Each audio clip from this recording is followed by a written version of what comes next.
J'ai 2 enfants de 13 et 15 ans. Ils sont devenus trop grands pour leurs vestes d'hiver et leurs vêtements et des vêtements chauds. Pourrais-je venir prendre quelque chose pour eux? Ils viennent lundi prochain. Une parmi les dernières demandes adressées à Valérie Chevalet, la responsable du magasin de vêtements de l'association solidaire de Moutier.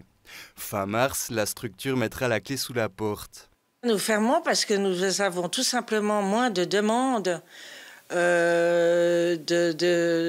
des Ukrainiens. Ils ne viennent plus chez nous. Ceux qui sont là, ils ont leur rentrée d'argent de la Croix-Rouge ou du SEM et donc ils fonctionnent avec ça. Et nous, on aide vraiment ceux qui arrivent sur le sol pendant les deux premiers mois qui n'ont rien. En près de 2 ans d'existence, le magasin de l'association aura déménagé 3 fois, comme en témoignent ces images des premiers locaux à l'ancienne COP de Moutier. Des locaux de 500 mètres carrés, alors qu'aujourd'hui, le magasin se trouve dans un 4 pièces. Ses responsables l'ouvrent sur demande. On était peut-être à 30-40 personnes par jour à la COP, ou même plus. Et puis maintenant, c'est une dizaine par mois. Mais personne ne sait quand la guerre finira et des gens fuient encore l'Ukraine.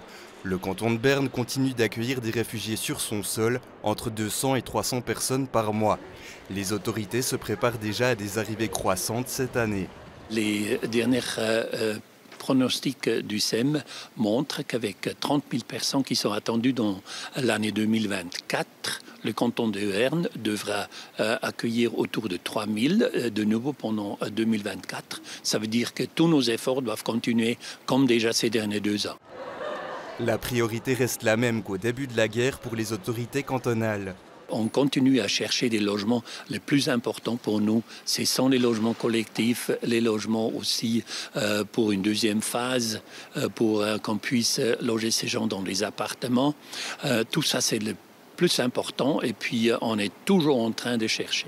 Fin mars, Solidaire fera une pause, mais il n'est pas impossible qu'elle reprenne plus tard du service. Et qui sait, durant sa période de bénévolat, Valérie Chevalet s'est peut-être découvert une vocation. C'est ça que ça m'a appris, cette expérience. C'est de pouvoir donner sans rien attendre, forcément en retour. Et ça, c'est gratifiant, quoi. L'association se laisse encore 2 mois pour donner les stocks fournis par la population prévôtoise. On a encore beaucoup de choses, ouais. On va essayer de liquider, autrement ça ira dans les centres d'hébergement. Ouais.